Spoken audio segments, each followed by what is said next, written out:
Salut à tous et à toutes, on se retrouve pour une nouvelle vidéo, un nouvel épisode en mode Pro Leader. Et cette fois-ci on va du coup commencer une nouvelle saison. Du coup dans la dernière vidéo on a fini la saison et on a du coup fini 14e au classement Pro Cycling par équipe, ce qui va donc nous permettre de nous qualifier à toutes les courses de la saison prochaine. On va donc aller voilà nous qualifier et maintenant on va aller terminer la saison. Du coup on est qualifié pour toutes les courses de la saison.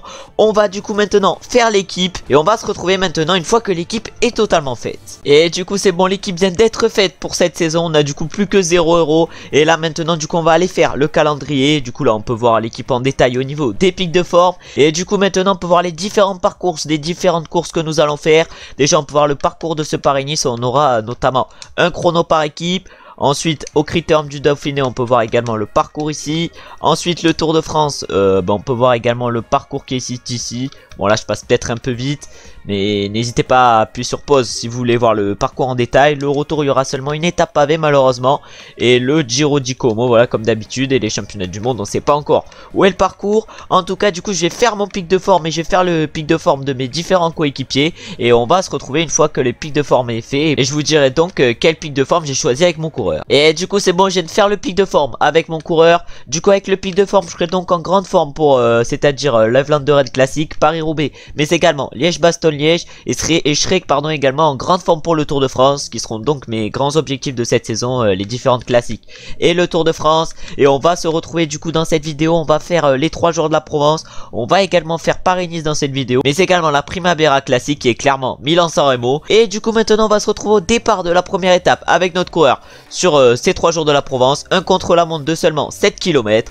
On se retrouve directement. Et du coup on se retrouve au départ avec notre coureur. On va essayer de réaliser le meilleur temps sur ce chrono. On a pour objectif de réaliser 8 minutes 04. Pour l'instant le premier temps a été réalisé par notre coéquipier Eduardo Affini qui était en 7 minutes 58 à l'arrivée. On va se retrouver du coup directement dans le final sur ce prologue pour essayer d'aller battre Eduardo. Et du coup on se retrouve maintenant dans le dernier kilomètre. Pour l'instant le premier temps à l'arrivée a été réalisé par Tim Wellens. Est-ce qu'on est capable d'aller le battre? Il a réalisé 7 minutes 43. Je crois pas qu'on va aller le battre malheureusement. Et on va réaliser seulement 7 minutes 55 sur ce prologue. Malheureusement pour nous on ne nous imposera donc pas. Et on va se retrouver maintenant directement pour la deuxième étape de ces 3 jours de la Provence. Et sûrement directement dans le final de cette étape. Avant de se retrouver dans le final de cette deuxième étape des 3 jours de la Provence, on va aller voir déjà les classements sur cette première étape. Où du coup Tim Wellens s'est imposé devant Bauke Mollema et Pierre Latour. Quinten Hermann s'est du coup allé chercher la 4ème place. Nous on a fini du coup 5ème avec notre coureur Eduardo Affini a fini 6ème. Et notre coéquipier Tobias Ludvigsson lui 12ème pardon. Et on va se retrouver du coup maintenant pour la deuxième étape de ces 3 jours de la Provence. Et comme annoncé tout à l'heure, on va se retrouver directement dans le final sur cette étape. Et du coup on se retrouve maintenant dans le final de cette deuxième étape des 3 jours de la Provence. On va essayer de nous imposer avec notre coureur sur cette deuxième étape, même si ça risque d'être compliqué. On est actuellement assez bien placé dans le peloton. Encore 3 km sur cette étape. Est-ce qu'on est capable d'aller nous imposer face à des Caden Groves ou encore des Peter Sagan? On va voir ça. En tout cas il reste encore 2 km 500 dans ce sprint qui est je crois bien en légère montée. En tout cas là on est en train de se replacer un peu parce que là autour de la 15ème position on va pas aller chercher un gros résultat. Encore 1 km 800. Est-ce qu'on est capable de nous replacer? Oh il y a Caden Groves qui nous a un peu gêné là. Oh là est-ce qu'on va pouvoir réaliser un gros sprint sur cette étape? On va voir ça. En tout cas encore plus que 1 km 300. Oh là j'ai totalement bégayé. Et maintenant il reste plus qu'1 km. On se fait gêner par tout le monde. On peut même pas sprinter au max. Oh là là là là, mais on s'est fait clairement gêner sur ce sprint. Et on va finir dans les abysses du classement. Ah ouais non mais là, oh le sprint catastrophique. Où je finis du coup je crois bien 11ème malheureusement pour nous. Et on va du coup se retrouver maintenant directement pour aller voir les classements de cette deuxième étape qui aura été assez compliqué pour nous. Et du coup on peut voir le classement de cette deuxième étape où du coup Girmay s'est imposé devant Nizzolo, Peter Sagan, Colbrelli et Ballerini. Nous du coup on est allé chercher la 11ème place sur cette deuxième étape, ce qui est pas un résultat top clairement. On est toujours 6-5ème au classement général. Et du coup au classement par équipe on a combien de points? Au classement par équipe on a toujours 13 PPC. Et on va se retrouver maintenant pour la 3ème et dernière étape de ces 3 jours de la Provence, où on va essayer pourquoi pas d'aller chercher une victoire. Et on va se retrouver sûrement directement dans la dernière montée du Col d'Èze ou pour le sprint intermédiaire avant la dernière montée du Col d'Èze. Et du coup on va se retrouver un peu avant le sprint inter vu qu'on se retrouve dans la côte de Pays, le col de première catégorie juste avant. On a pour l'instant Pedersen qui est seul devant dans l'échappée. On a du coup 8 points à aller chercher au classement de la montagne. Vu qu'on va essayer pourquoi pas d'aller chercher le maillot à pois sur ce tour. Sur ces 3 jours de la Provence pardon. En tout cas encore 300 mètres avant le sommet. On va voir du coup si on peut aller chercher les 8 points de la montagne. Ah, j'ai pas l'impression notre coéquipier Nelson Oliveira en tout cas est parti. Il allait chercher du coup 8 points. Et nous on va en chercher 6 et on va se retrouver du coup maintenant au sprint inter. Et du coup on se retrouve maintenant au sprint inter. On se retrouve à 1 km 500 sur ce sprint inter. On va essayer de passer en tête, ça risque d'être compliqué mais on va essayer. En tout cas encore 1 km 200, je crois bien que ce sprint est en légère montée, on va voir si on peut aller chercher quelque chose. Ah là il y a le truc qui gêne, on va le virer. En tout cas encore 600 mètres, ah mais j'avais oublié qu'on était aussi près du sprint. Ah ouais non mais j'oublie de lancer à 600 mètres du sprint inter, c'est un peu galère. Et du coup je vais finir 6ème sur ce sprint inter malheureusement. Et on va se retrouver maintenant directement au pied du col d'Aise. Et du coup on se retrouve au pied du col d'Aise, une montée du col d'Aise qu'on va essayer d'assez bien gérer. Et où on va essayer en haut d'aller chercher la victoire d'étape pour remporter le classement général sur ces 3 jours de la Provence. Ce que je crois qu'on a réussi à faire sur les 2 dernières éditions. Je pense du coup qu'on est recapable de le faire sur cette édition encore une fois. Et du coup on se retrouve maintenant à 5 km du sommet du col d'Aise et on est toujours à plus de 1 minute des 3 hommes de tête, c'est-à-dire Magnus Cort Nielsen, Chris Hamilton et Quinten Hermans. On va essayer d'aller les chercher dans ce col d'Aise mais ils sont quand même compliqués à les rattraper. Oh il y a l'accélération du maillot jaune dans ce col d'Aise à 2 km 300 du sommet. On va clairement le suivre, le Team Wellens qui a décidé d'accélérer.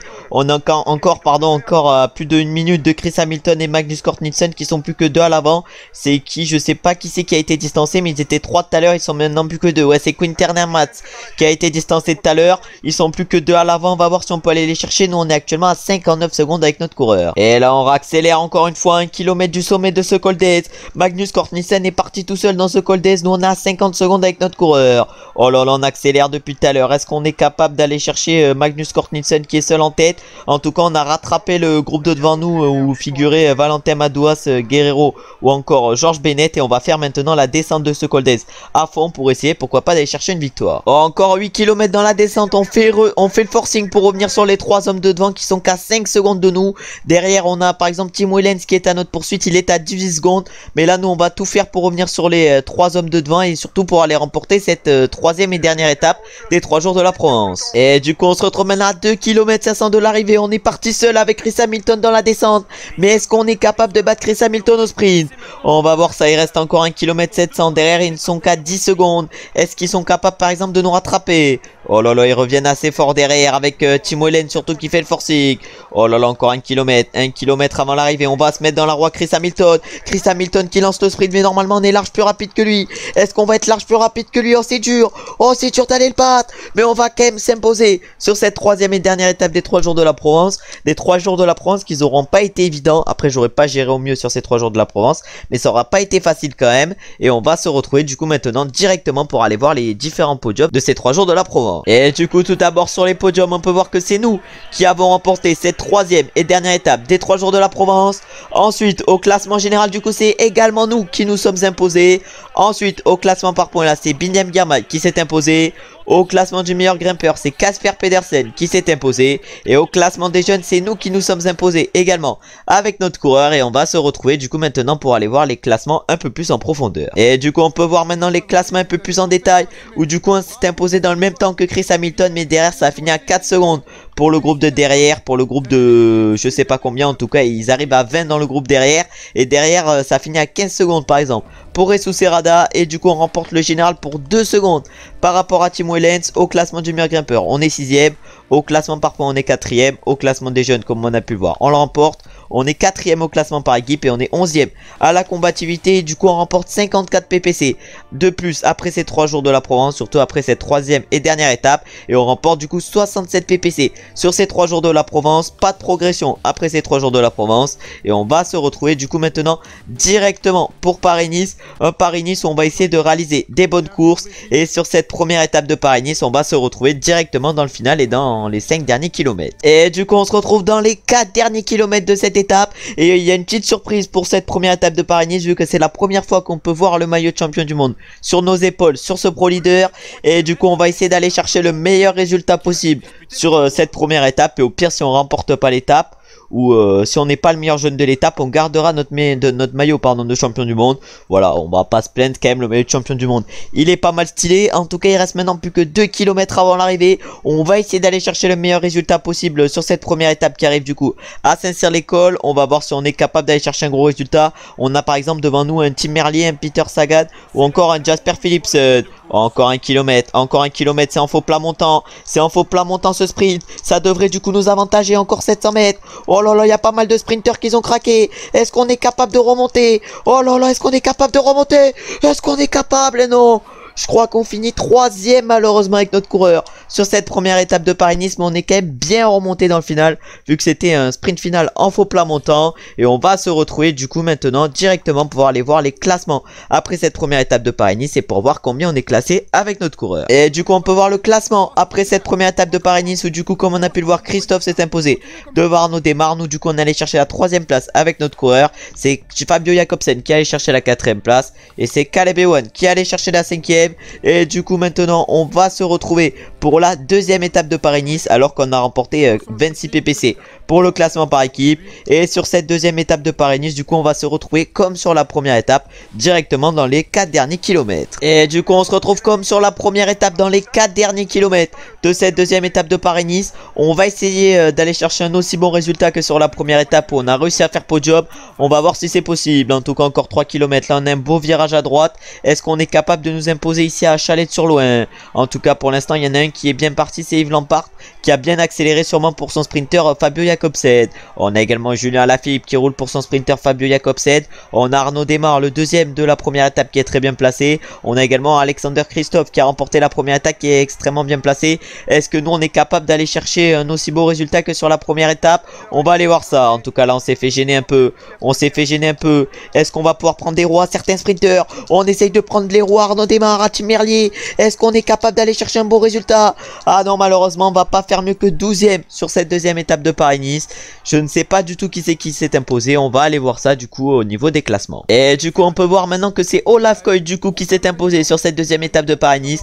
Il s'est du coup imposé devant Sam Bennett et Arnaud Démare. Groenewegen est allé faire 4, Caleb Ewan 5. Nous du coup comme on a pu le voir, on est allé chercher la 12e place. Et il y a eu 2 abandons sur cette étape avec Jasper Philipsen et Davide de la Cruz. Et on va se retrouver du coup maintenant pour la 3e étape de ce Paris-Nice. Malheureusement du coup on n'a pas remporté de points après cette étape, mais on est quand même toujours en tête au classement Pro Cycling par équipe. Et on va se retrouver du coup maintenant pour la 3e étape de ce Pro Leader en contre-la-montre par équipe, où on va essayer pourquoi pas d'aller chercher des gros résultats. Et pour ça on va se retrouver directement au départ avec notre équipe. Et du coup on se retrouve au départ de ce contre-la-montre par équipe. En vrai de vrai on a une bonne équipe pour le contre-la-montre par équipe, vu qu'on a des coéquipiers comme Victor Campenart ou Eduardo Affini. Vraiment je pense qu'on peut aller chercher quelque chose sur ce chrono par équipe. Et on va se retrouver du coup directement pour le premier temps intermédiaire, pour voir si on arrive à assez bien gérer avec notre équipe. Et du coup là on arrive avec notre équipe au niveau du premier temps intermédiaire. On avait pour objectif avec l'équipe de réaliser 10 minutes 56. Pour l'instant le premier temps a été pour la Groupama FDJ en 10 minutes 57. Ah malheureusement on va être derrière le temps qu'on devait faire. On est actuellement en 11 minutes 05 et on est provisoirement 2e à 8 secondes de la Groupama FDJ. Et on va se retrouver maintenant pour le 2e temps intermédiaire où on espère au moins là réaliser l'objectif de directeur sportif. Et du coup on se retrouve maintenant à moins de 1 km du deuxième sprint inter, pardon. On va essayer de réaliser l'objectif du directeur sportif cette fois-ci, qui est du coup de 22 minutes 13. Est-ce qu'on y est capable? Ah, on réalise du coup 22 minutes 14 et on est pour l'instant en tête avec 8 secondes d'avance sur la Groupama FDJ. Maintenant on va se retrouver directement dans le dernier kilomètre sur ce chrono par équipe, un chrono par équipe où on va essayer pourquoi pas de nous imposer. Et du coup on se retrouve dans le dernier kilomètre sur ce chrono. C'est clairement moi personnellement qui vais finir avec mon coureur. Oh là là. Oh là je donne tout dans ce dernier kilomètre. On doit faire 30-39. La Groupama était en 31 minutes. Ah mais on a fini 4-2 avec notre coureur derrière. Ça finit un peu plus loin. Le 5e de notre équipe est assez loin sur ce chrono par équipe. Du coup on va aller voir qui s'est imposé comme équipe directement sur les podiums. Je pense pas que ça va être nous qui nous sommes imposés, parce qu'on a été un peu trop mal répartis dans le final. Ouais, c'est la Jumbo-Visma du coup qui s'impose sur ce chrono par équipe. Et on va du coup maintenant aller voir au niveau des classements, nous, combien on finit avec notre équipe. Ah, malheureusement du coup on finit deuxième meilleure équipe avec notre équipe. On finit du coup juste derrière la Jumbo-Visma pour 7 secondes. Et après du coup c'est à 16 secondes pour la Quick Step. On a du coup réussi un très bon contre-la-montre quand même.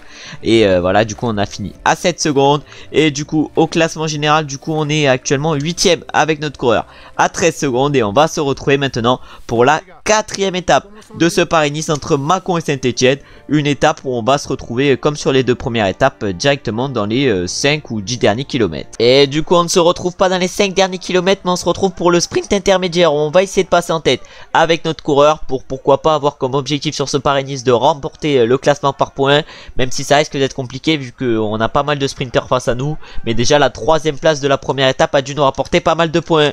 Est-ce qu'on est capable d'aller finir deuxième du sprint inter? En tout cas il y a Alberto Dainese et Caleb Ewan qui ont bien lancé. On a également Alexander Christophe et Arnaud Desmar, mais on est large plus fort qu'eux sur un genre de sprint comme ça. Et on va du coup passer deuxième largement, même à 55 secondes, même 50 secondes de Giulio Ciccone qui est seul devant. Et on va se retrouver du coup maintenant pour la côte de 3ème catégorie où on va essayer pourquoi pas d'accélérer avec notre coureur pour pourquoi pas jouer la victoire d'étape sur cette étape. Et du coup on arrive maintenant dans les premiers pourcentages de cette côte de 3ème catégorie, la côte de la Jaillère, 1,6 km à 8,7%. On va voir si ça explose dans le peloton, dans cette côte. En tout cas nous on va peut-être tenter d'en mettre une petite avec notre coureur. Et là ça accélère maintenant à plus de 400 mètres du sommet sur cette côte de la Jaillère. Ça accélère et c'est Romain Bardet qui a décidé d'accélérer. Oh là là, Romain Bardet semble fort et il décide du coup d'accélérer dans cette côte de la Jaillère. Sauf qu'il s'est fait suivre par tout le monde. Et là je crois que c'est des pourcentages à plus de 20%. Où on va du coup décider d'accélérer avec notre coureur. Oh là, ça a totalement freeze. Ça a totalement freeze, mais on a quand même pu accélérer. Et on a maintenant 5 secondes d'avance sur le peloton. Et là maintenant on va faire la descente à fond et on va se retrouver un peu plus tard dans la descente. Et du coup il nous reste encore 9 km dans cette descente. On a 18 secondes d'avance avec notre coureur sur un groupe de 4 derrière où figure Romain Bardet, Richard Carapace. Ah, maintenant le groupe de 4 s'est transformé un groupe de 17 où doivent figurer la plupart des favoris. Et du coup là on va tout donner avec notre coureur pour arriver au pied de la montée finale avec un peu d'avance par rapport au groupe de derrière. Et du coup il ne reste maintenant plus que 4 km avant l'arrivée. Et là du coup on va attaquer la côte finale. Même si elle fait seulement 500 mètres, je crois bien que cette côte, mais elle est extrêmement dure. En tout cas là on va tout donner dans cette côte pour arriver en haut de cette côte avec un peu d'avance. Et si on arrive en haut de cette côte seul, on remportera sûrement cette étape. En tout cas on a actuellement 19 secondes d'avance par rapport au peloton derrière, mais surtout par rapport à Dylan Teuns. Oh là là, faudrait pas qu'il nous revienne dessus trop vite Dylan Teuns. En tout cas il est toujours à 18 secondes, 17 secondes.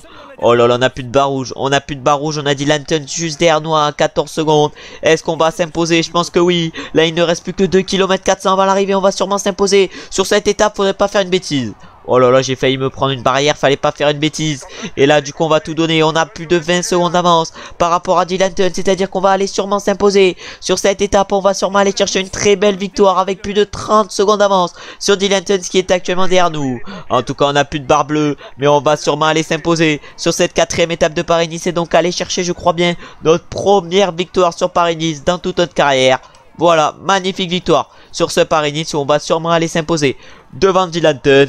Et on va se retrouver du coup maintenant directement pour aller voir les classements après cette étape. Et du coup on peut voir les classements après cette étape où du coup on s'est imposé avec notre coureur bien devant Dylan Teuns qui a fini deuxième à 46 secondes. Après on a Wout van Aert qui allait chercher la 3ème place à 46 secondes. Johnny Zaguirre la 4ème à 46 secondes. Et c'est David Gaudu qui allait chercher la 5ème place, mais lui à 49 secondes. Et du coup au classement général on est actuellement premier avec 49 secondes d'avance sur Wout van Aert et 56 secondes d'avance sur Primož Roglic. On a nos coéquipiers Fuglsang et Ludvigsson qui sont bien placés à la 8ème et 9ème place. Et du coup maintenant on va aller se retrouver pour aller faire la 5ème étape de ce Paris-Nice. Je ne sais pas du tout quel est le profil. Voilà, c'est une étape encore une fois de plaine, cette 5ème étape. Et on va du coup se retrouver comme sur les 2 premières étapes dans les 5 derniers kilomètres de cette 5ème étape. Et du coup on se retrouve maintenant à 4 km de l'arrivée avec notre coureur. Il y a bel et bien eu du vent dans le final. Du coup on n'est plus que 74 dans le peloton, mais malheureusement l'échappée va aller au bout sur cette étape. Et ça va être soit Warren Barguil, soit Matej Mohoric,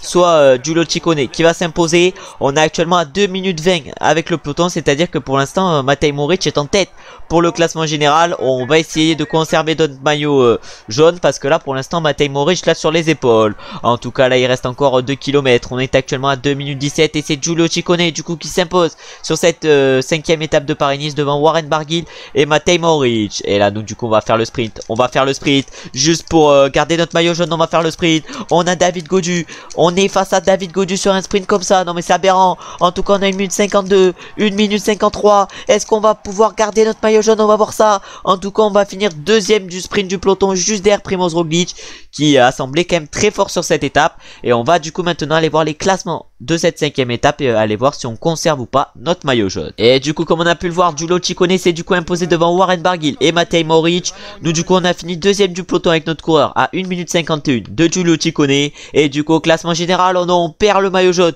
pour 3 secondes par rapport à Matej Mohoric. C'est un petit coup dur quand même. Et du coup au classement Pro Cycling par équipe on est toujours deuxième avec notre équipe et c'est la Jumbo Visma qui est quand même largement en tête après vu l'armada qu'ils ont. En tout cas on va se retrouver maintenant du coup pour la 6e étape de ce Paris-Nice, une étape plutôt vallonnée et on va se retrouver sûrement directement dans le final de cette 6e étape où on a peut-être une victoire à jouer avec notre coureur. Et du coup on se retrouve maintenant à 10 km de l'arrivée avec notre coureur et on va bientôt attaquer la côte de seconde catégorie, la côte de la Colle-sur-Loup avec des pourcentages je crois bien astronomiques autour des 20%. En tout cas on va essayer de faire la montée à bloc et de réaliser une bonne montée. En tout cas là on peut voir Juan Denis qui est complètement cuit, lui qui a déjà roulé toute l'étape pour les Jumbo Visma. En tout cas du coup c'est Tish Benoît qui accélère dans cette côte de la Colle-sur-Loup. Nous on va également essayer d'accélérer. Voilà on peut voir les pourcentages de cette côte. C'est autour du 20-18%. Oh ça full bug par contre.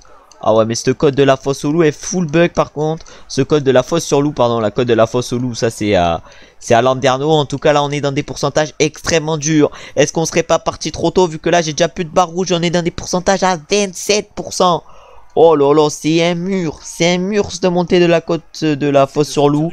Ah je pense que tu l'as fait en IRL, je pense que tu finis à pied, hein, vraiment. Alors que là du coup c'est Alexander Vlasov qui décide d'accélérer avec Giulio Ciccone qui était dans sa roue.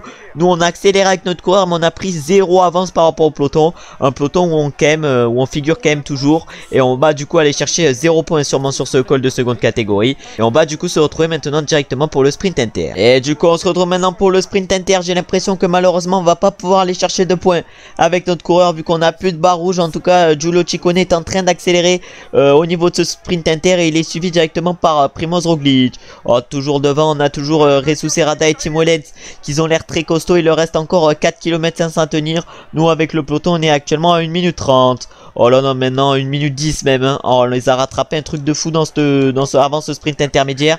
Plutôt dans ce sprint inter. Et là maintenant on va essayer d'aller au bout à fond jusqu'au bout. Mais ça risque quand même d'être compliqué. Il reste encore 3 km sur cette étape. Comme il vient de le dire là le mec. Il reste encore 3 km et on n'est plus qu'à 25 secondes de Resu Serrada et Timo Lenz. Oh là si perdre Resu Serrada et Timo Lenz je pense que ça serait une immense déception pour eux. En tout cas nous on est encore assez bien placé dans le peloton. Un peloton qui ne compte plus que 50 unités. Oh là on est plus que 52 à pouvoir se jouer la victoire. On est maintenant même plus que 48 pardon. Oh les maths là c'était pas mon fort. En tout cas il reste encore 2 km 200 avant d'arriver dans la ville de Vence. Nous on a clairement plus de barre rouge. Ça risque d'être compliqué d'aller chercher un gros résultat. Oh, on est maintenant plus que 35. Ça a explosé de partout dans ce final d'étape. Oh là là Michael Woods qui a du coup décidé d'accélérer. Michael Woods est-ce qu'il va pouvoir aller s'imposer? Nous c'est sûr qu'on va pas s'imposer avec notre coureur vu la barre rouge qui nous reste. Oh Remco Evenepoel qui lance le sprint. On a également Dylan Teuns. On a pas mal de coureurs qui ont lancé le sprint. Il nous reste encore 400 mètres pour nous. Et nous on ne s'imposera pas évidemment. Et on va aller chercher la 6e place sur cette je crois bien 6e étape de ce Paris-Nice. Un résultat quand même assez correct cette 16e place. Et on va se retrouver du coup maintenant pour aller voir les classements après cette 6e étape et pour aller voir si on reprend ou pas le maillot jaune. Et du coup on peut voir le classement de cette 6e étape où du coup c'est Wout van Aert qui s'est imposé devant son coéquipier Primoz Roglic. Joao Almeida est allé chercher la 3e place, Dylan Teuns la 4e et Enric Mas la 5e. Et du coup au classement général on reprend la tête avec notre coureur pour 22 secondes par rapport à Matej Mohoric et on ne remporte pas de points au classement Pro Cycling individuel. Bon c'est pas grave, au classement par équipe du coup on est toujours 2e avec nos 143 PPC et on va se retrouver du coup maintenant pour la 7e étape de ce Paris-Nice, une étape qui ne va pas nous correspondre du tout et on va se retrouver du coup sur cette étape directement dans le final pour voir qui c'est qui s'impose. Et du coup là on va aller voir qui c'est qui va s'imposer du coup sur cette étape et c'est du coup Remco Evenepoel qui s'impose devant Roglic, Romain Bardet, Richard Carapaz et Jay Hindley sur cette étape. J'ai pas pas du tout vu le classement que j'ai fait avec mon coureur, mais je crois que j'ai bien fini dans le top 30 de cette étape qui était pourtant une étape de montagne et du coup qui devait pas nous convenir. Et on va se retrouver du coup maintenant pour aller voir les classements de cette étape. Et du coup maintenant on peut voir les classements de cette 7ème étape de Paris-Nice où du coup Evenepoel s'impose pour 1 minute 31 d'avance sur Primoz Roglic. Bardet finit du coup 3ème à 1 minute 34, Carapaz 4ème à 1 minute 34 et Jay Hindley du coup 5ème à 2 minutes 02. Notre coéquipier Jakob Fuglsang va chercher une belle place sur cette étape vu qu'il finit 12ème à 2 minutes 41. Et nous on va réaliser également une belle étape vu qu'on finit 31ème avec notre coureur. Et on va se retrouver du coup maintenant pour aller faire la dernière étape de ce Paris-Nice. Encore une fois je crois bien une étape de montagne. Ouais, c'est une étape catégorisée comme une étape de montagne mais qui finit au niveau d'un petit col de seconde catégorie. Est-ce qu'on n'aurait pas la possibilité par exemple sur cette étape d'aller chercher notre première victoire d'étape sur une étape de montagne? On va aller voir ça et on va se retrouver je pense sûrement soit au premier sprint intermédiaire soit au deuxième sprint intermédiaire si on est toujours dans le peloton. Et du coup on se retrouve maintenant au sprint intermédiaire, au deuxième sprint intermédiaire à 18 km de l'arrivée. On n'est plus que 31 dans le peloton, un peloton qui a totalement explosé. Et nous avec notre coureur on est assez bien quand même niveau barre bleue et tout. Et en plus devant il y a Miguel Angel Lopez qui est seul en tête mais qui a seulement 1 minute 30 d'avance sur nous. On va voir si c'est possible par exemple d'aller chercher une victoire d'étape sur cette étape, même si ça risque d'être compliqué. On va donc se retrouver directement au pied de la dernière montée, la montée de seconde catégorie. Et du coup là on va arriver au pied de cette montée de seconde catégorie. Voilà on y est au pied de cette montée. C'est du coup le col d'Est montée, 8 km 600 à 5,6%. Je pense qu'on a largement les capacités de nous imposer sur cette montée. Et on va je pense rattraper Miguel Angel Lopez assez rapidement. Et on va se retrouver un peu plus tard dans la montée. Oh là les favoris commencent à accélérer vu que David Gaudu vient d'accélérer. Il y avait Pogacar qui voulait le suivre pardon mais qui l'a finalement pas suivi. Et du coup maintenant c'est Remco Evenepoel qui accélère. Encore 7 km et tous les favoris viennent d'accélérer. On est encore 27 dans le peloton mais ça accélère de partout. Et du coup il reste maintenant plus que 4 km dans ce col d'Est. Et c'est pour l'instant Alexander Vlasov qui est toujours seul en tête avec 7 secondes d'avance sur nous et le peloton. Un peloton qui compte encore 29 unités vu qu'on vient de rattraper David Gaudu et tout qui avait accéléré devant. Et du coup maintenant c'est les Ineos actuellement qui sont en train de rouler dans le peloton. Sûrement pour un de leurs leaders, sûrement pour Daniel Felipe Martinez, non je sais même pas. Ça doit être pour Geraint Thomas je pense qu'il roule. En tout cas Geraint Thomas si c'est pour lui qui roule il a l'air assez fort. Non c'est Richard Carapaz pour qui roule. Et Richard Carapaz il commence à accélérer là. Nous on peut pas les suivre avec notre coureur vu qu'on a une barre rouge rikiki sur cette montée. Il reste encore 2 km sur cette montée. J'ai finalement décidé de utiliser un peu ma barre rouge vu que j'ai encore mon gel rouge. En tout cas il y a Remco Evenepoel qui est parti avec Primoz Roglic dans cette montée. Oh là là ils essayent de revenir sur Alexander Vlasov qui est quand même très costaud. Il a quand même réussi une montée de fou Alexander Vlasov. Mais nous on est assez bien, encore 1 km 300 encore dans ce col d'Est. Et on va bientôt attaquer les pourcentages les plus faibles de ce col. Des pourcentages qui risquent de nous avantager vu notre sprint et notre note également en pleine. En tout cas on n'est plus que 21 dans ce groupe. Ça a totalement quand même explosé dans ce col d'Est. Oh 800 mètres. 800 mètres encore dans ce col d'Est, 700 mètres. Est-ce qu'on est capable d'aller chercher un petit résultat dans ce col d'Est? On va aller voir ça. En tout cas, on lance le sprint. On ne pourra pas aller chercher Alexander Vlasov et on va aller chercher la 4e place sur cette dernière étape de Paris-Nice. On aura du coup réussi un Paris-Nice assez bon vu que là, on sera allé chercher une victoire d'étape. On aura porté le maillot jaune quelques jours et on sera allé chercher quelques top 5 au niveau des étapes. Et on va se retrouver du coup maintenant pour aller voir les podiums de ce Paris-Nice pour voir qui sont les vainqueurs des différents maillots distinctifs. Et du coup on peut voir le vainqueur de cette 8e et dernière étape de Paris-Nice qui est donc Alexander Vlasov qui a réussi une énorme montée du col d'Est vu qu'il a attaqué assez loin dans ce col d'Est. Ensuite au classement général c'est un Quick-Step à Favinil qui s'impose et c'est du coup Remco Evenepoel. Ensuite au classement par points c'est nous qui le remportons avec notre coureur. C'est du coup un assez bon résultat. Ensuite au classement du meilleur grimpeur là c'est Daniel Oss qui remporte ce maillot. C'est un peu une surprise.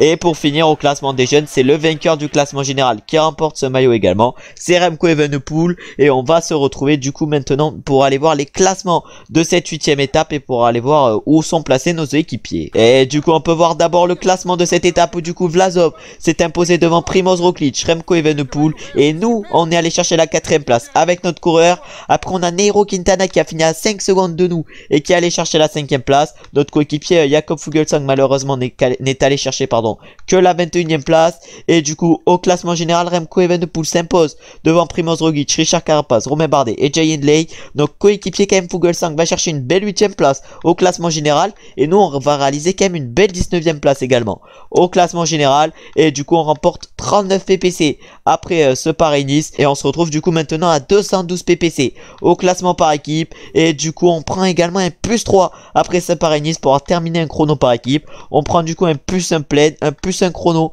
mais également un plus 1 prologue. Et on va se retrouver du coup maintenant pour la dernière course de la vidéo, c'est-à-dire la Primavera classique ou sinon Milan-San Remo. Et du coup ici on peut voir le parcours de ce Milan-San Remo où on va essayer d'aller chercher un gros résultat. Et sur ce Milan-San Remo on va se retrouver avec notre coureur directement au pied du podio. Et du coup on se retrouve maintenant un peu moins de 10 km de l'arrivée avec notre coureur. On va bientôt être au pied du podio dans ce Milan-San Remo, un Milan-San Remo qu'on va essayer pourquoi pas d'aller chercher, d'aller remporter avec notre coureur. Et du coup là on arrive dans le pied du podio, une montée de 3,6 km à 3,7% et on va accélérer de le pied de ce podio. On met tout dès le pied, on va voir si on arrive à distancer le peloton. On a actuellement 4 secondes d'avance par rapport aux autres du peloton qui vont également accélérer. On va du coup essayer de faire cette montée du podio à fond et on va voir si on arrive ou pas à basculer avec les meilleurs. Et du coup dans les derniers mètres de ce podio on a réussi à prendre un peu d'avance par rapport au peloton et 5 coureurs de la Lotto Soudal qui essaie de faire le forcet pour nous revenir dessus. C'était Arnaud Delis. Oh là là, mais là ça a explosé de partout dans ce podio. On est actuellement sur des pourcentages à 3%, c'est-à-dire que c'est presque plat et on va basculer seul en tête de ce podio. Est-ce qu'on va pouvoir aller s'imposer sur ce Milan-San Remo? Après on va pas se mentir que sur TDF le Milan-San Remo est pas compliqué à gagner, il est un peu plus compliqué quand même à remporter sur PCF, mais sur TDF c'est assez facile et on va essayer du coup d'aller le remporter et de profiter que ça soit assez facile. En tout cas il reste encore 5 km, on est dans la descente du podio.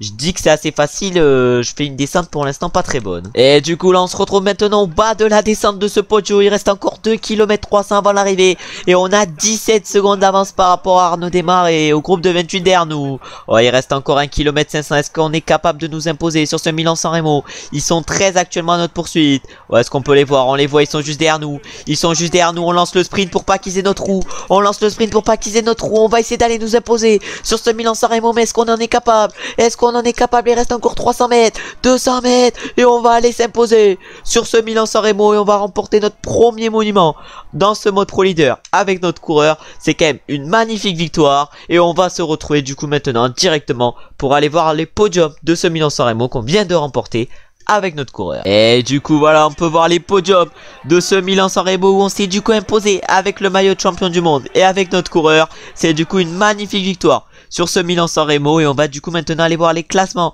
de ce Milan-San Remo et on va aller voir qui sont les coureurs qui ont fini derrière moi. Il y a du coup Tim Merlier qui allait chercher la 2e place sur ce Milan-San Remo, Fabio Jakobsen la 3e, Soren Kragh Andersen la 4e et Michal Kwiatkowski la 5e. Et du coup avec ce Milan-San Remo j'ai remporté 100 PPC et au classement par équipe on revient donc sur la Jumbo-Visma qui a remporté 0 PPC avec ce Milan-San Remo et on pourrait peut-être aller chercher la Jumbo-Visma au niveau du classement cette saison. Et du coup on prend un plus 7 pour avoir terminé mais également gagné la Primavera mais également une étape de plaine. On prend du coup un plus 3 en plaine ce qui nous fait 80 plaine, vraiment des stats sur cheat. Après on prend un plus 1 de sprint ce qui nous fait 77 de sprint. On prend ensuite un plus 1 d'axel ce qui nous fait 76 d'axel. Après on va prendre quoi? On prend un plus 1 endurance également qui nous fait 82 endurance, plus 1 résistance également qui nous fait 79 résistance. Et voilà toute notre progression. En tout cas merci d'avoir regardé la vidéo jusqu'à la fin. J'espère qu'elle vous aura plu. Dans la prochaine vidéo du coup on fera le Tour des Flandres, Paris-Roubaix, Liège-Bastogne-Liège, la Brest Cup, mais également les 4 premières étapes du Critérium du Dauphiné. En tout cas comme je vous l'ai dit, merci d'avoir regardé la vidéo jusqu'à la fin. J'espère qu'elle vous aura plu. Si la vidéo vous a plu, n'hésitez pas à liker, commenter, vous abonner mais également partager. Ça me fait plaisir et c'est bon pour le référencement. On se retrouve comme d'habitude lundi prochain pour un nouvel épisode en mode Pro Leader. Et on se retrouve dès mercredi pour un nouvel épisode en mode Pro Cycliste. Et la suite est fin du Tour de France. Ciao ciao ciao.